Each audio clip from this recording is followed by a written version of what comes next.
በአፋር አስደናቂ አፈ ታሪክ የሚመስል አንጸባራቂ ድል ተገኘ።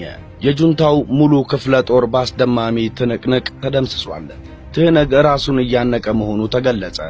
ሕፃናትን በመጨፍጨፉ መንግስት አጸፋ እንዲመልስ ጥያቄ የቀረበለት ሲሆን ጁንታው በበኩሉ የተሸነፉ የጦር መሪዎቹን አንገት ቀልቷል ተብሏል። አፋር ለጁንታው የስቃይ ምድር መሆኗንና በአፋር የተፈጸመውን ልብ ወለድ የሚመስሉ አኩሪ ገድሎችን አስመልክተን መረጃ ይዘናል።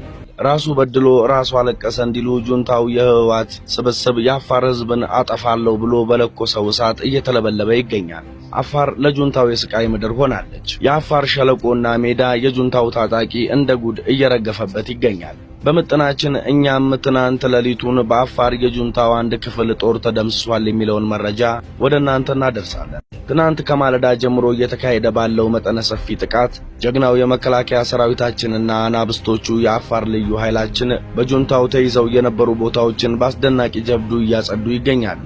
በከፍተኛ እልህና ወኔ እየተዋደቀ የሚገኘው ጀግናው የአፋር ህዝባችንም ትልቅ ክብር ይገባዋል ተብሏል።